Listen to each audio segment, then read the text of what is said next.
really on how we examine the candidate journey, as it is not the linear process that we design it for. So please put your hands together for a good friend of mine and a good friend of the industry, is Miss Anna Hart.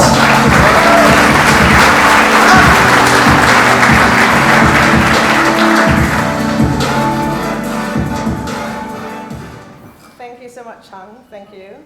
Can you hear me well? No, you can't. No, it's dead. Can you turn it on? I think. Try this one. Okay, thank you. So again, hello, thank you for having me. So much about the tech expert here.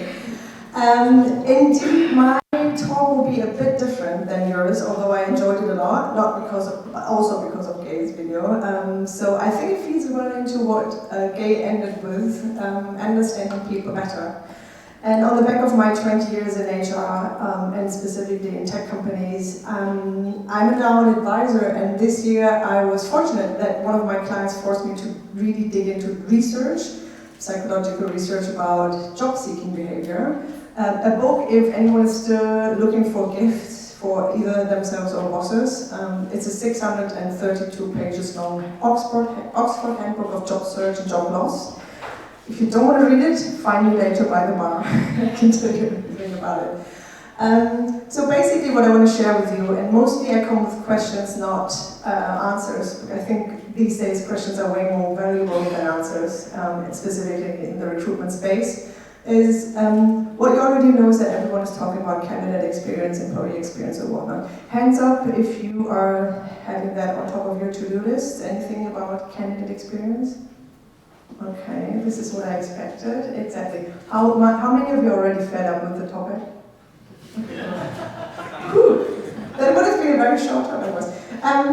So I'm a bit on the fence, honestly speaking, and also happy to discuss and debate later on with candidate experience, because I think that as much as it's true and needed, I don't think that we're there yet. So we design a lot of things, but I don't think that we have reached the bottom of it. So I think we're just starting with it, and it will be a topic. Some people ask me about the predictions for 2020 and all those things. I don't have a crystal ball, I don't know shit. But I do know that candidate experience will be around for a long time, and so does employee experience, I'm afraid. So, are you clicking for me? Because I'm not touching this. Okay, great. This is good. Let me just put this here. So I have a couple of facts that I, as I said, discovered being the end of the year in a reflection mode and looking back at my work. So one thing I've learned this year is that although it is very obvious, we never consider job search to be anything but a linear line. But it actually doesn't look like it. It looks like a freaking road trip if I were to go without a map to a foreign country and I would just browse around and just do stuff, right? And it might look like this, and it might look like there's a, as you know, and whoever remembers being on a job hunt, there's a planning phase, there's a commitment phase when you think about how I know exactly what I'm looking for, and it's obviously including purpose. And then people start searching, and then people start actually applying somewhere and comparing stuff. So this is basically about what this is, and this figure is broken now. Alright, okay. So what I wanted to say with this slide is that although, and you will see that later, I've mapped this, and if you were to print it, it would be a giant poster, which I'm happy to share with you as a PDF, so you can print it out too. If you were to look at candidate journey, it always looks like this. People find us, people apply, we select them and interview them, and then they start working with us, but it's not like this. It's a really crazy, messy journey, and there's a lot of stuff that we are overlooking, because we will only, obviously, as recruiters, see candidates if we monitor our career pages.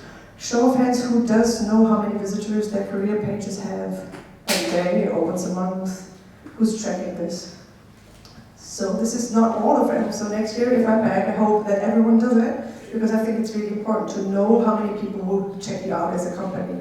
The second part is because you will only see how many people will apply. As said, it's much more complex, and we tend to forget about it, because when was the last time anyone was here on a job search? It's a pretty difficult question to ask in a public room, right? Never, ever would I be looking at jobs. I saw statistics on the slides. I saw a statistic that it takes 91 days into a new gig that people start browsing for new jobs. This is calendar days, not working days, 91. So everyone's constantly on a job hunt. But we always forget how it feels like. So let me show you just very quickly. As said, it's on the top of the slide. And you will get the slides, so you can read up on it, but also feel free to talk to me about it later. There's 5 different, very, very stereotyped job-seeking types. And this is, by the way, also overlapping with how we are behaving as consumers. So this is why I'm sharing this with you, because maybe you will figure out that the one person doesn't exist. The one candidate that will check you out on your career page, look for purpose, then apply, is not happening like this, right? I said there's a whole lot of stuff going on before people show up on your career page doorstep, which we don't see, but which we should look more into. So this is just very briefly the searcher, where the search phase would be very, very crazy. Those people sometimes even never come to apply with you. They would look for you, they would check out your career page, but they would probably be still in the search phase, like an infinite loop, right? They're still looking for something else. And then they randomly apply. They would just find information passively. There's another type, it's a bit similar, looks similarly chaotic, who would look for career opportunities and apply and find information, but look for everything else also. So this person is the one that is going dark on you. Who has candidates ghosting on them once they have applied? So when you want to give them a call and interview them, it's not answering emails? Show of hands. Yeah, those are these people, right? Oh, what's the company again you're calling from? Can't remember applying. Oh yeah, maybe. That sounds interesting though. Can you pitch it once more? Right? So those kind of people, and we find this annoying, but it's true that these people exist. And this is, by the way, across demographics, across geographies, and across seniority and functions. It's everything. Right? This is just us human. You said this. We are very specific humans, and we have needs, and they change over time, right? So this is the fuzzy person, the explorer. Then there's this one. We really like this one. We would hope every candidate would be like this, because we're designing candidate experience and journeys for those people. These would be looking at a different set of criteria. I want to work somewhere close with a commute less than 30 minutes. I want to have a specific title. I want to have a specific skill set.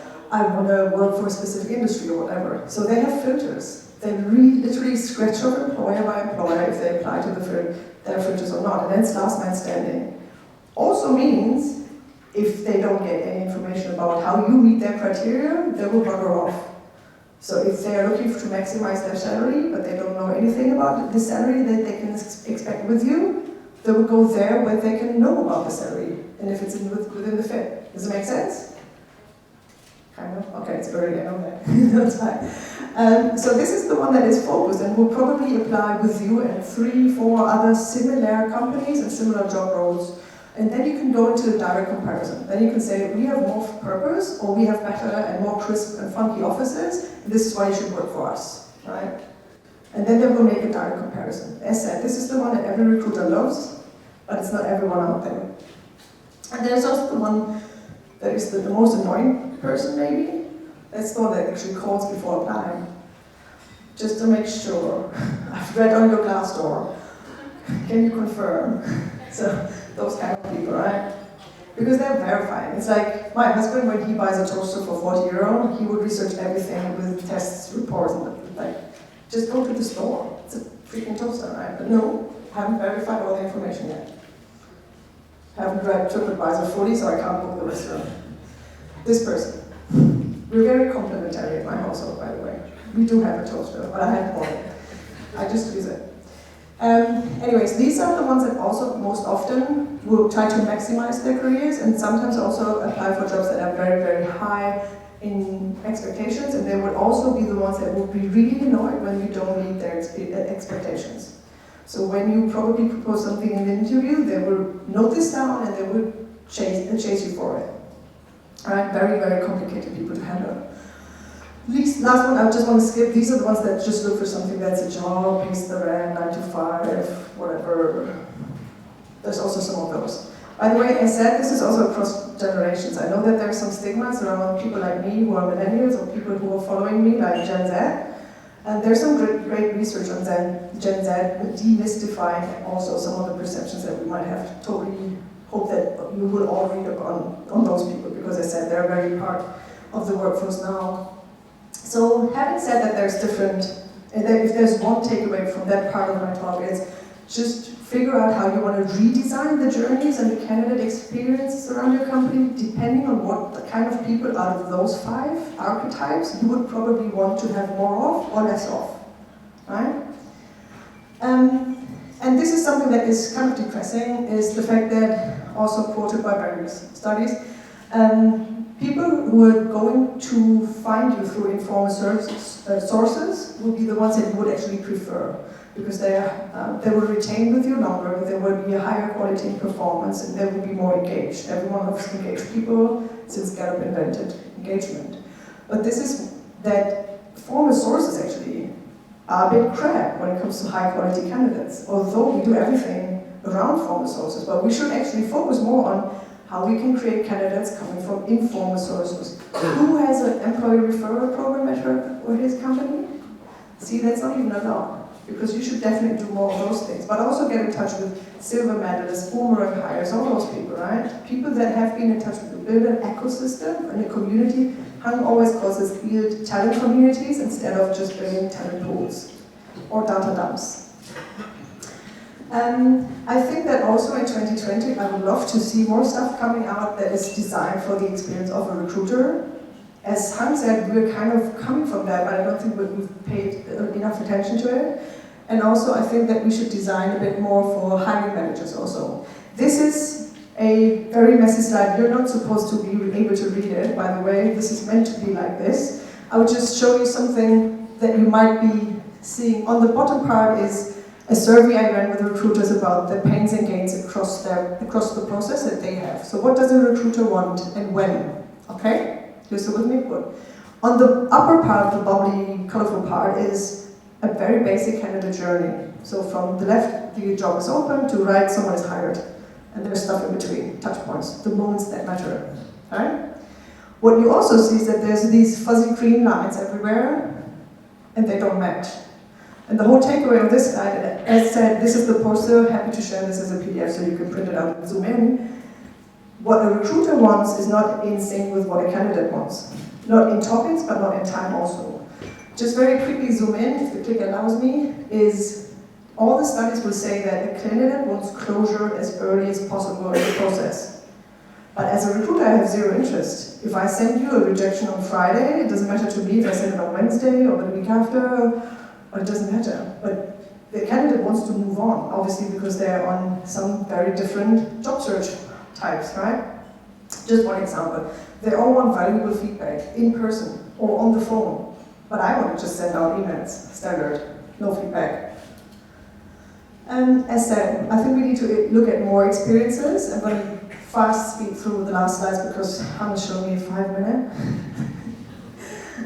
Reni also asked me to include some of the startups in that space I see, so I would just mention them here. I put them at the stage of the process that they're serving you most, if you were to include them in your strategy. And this is just a very, very basic fragment. I'm highly biased, I work with all of those companies, I love them all. I love a lot of other companies there too, like OnRecruit. But this is just the ones that I'm very familiar with because I've spent so much time with them this year. So go ask me about them if you want to, but I can also recommend you companies that I've not worked with. Technically, Video My Job, I've not worked with, so I can give you very neutral advice. Just picking up one, so you know this. For example, this company is trying to focus on silver medalists. As said, we need to figure out how we can get people better. Does everyone know what a silver medalist is? This is recruiting lingo. Silver medalist would be the person that would be the runner-up to your interview process. The one person that you have not hired, but would have been closely hired if only it would have been not for someone who would be a bit better, right? The 7 people that were in that set, out of which you probably only hired 1, right? So the other 6, people that were very close, that they liked you, you liked them, you went on some dates, but then you didn't move in, right? Those people, how can you make them come back, re-engage with them? Because they have warm leads and not cold leads like everyone else on LinkedIn. And last slide, definitely, is an idea I stole from a good friend of mine who was a really great HR tech advisor, used to be VP product at SuccessFactors. You might have heard of that product.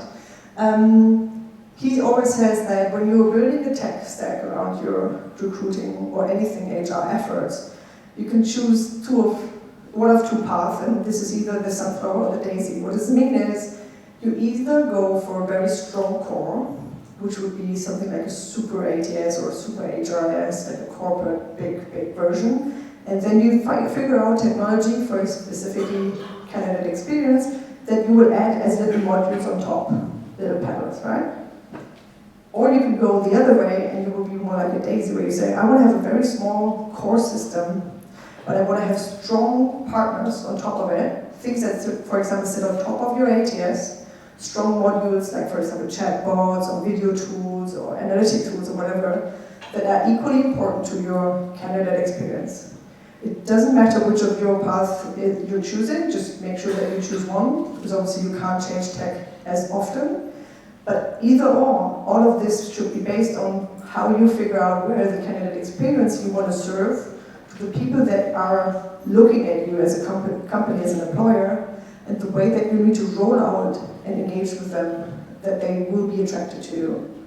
So there's not a single path, but you need to choose one.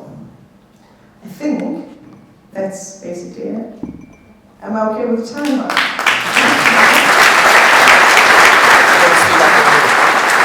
Thank you very much, Anna. What an amazing talk that was. I particularly like the idea. Well, there's your gift. That's great. Please take a seat, Anna. That's fine.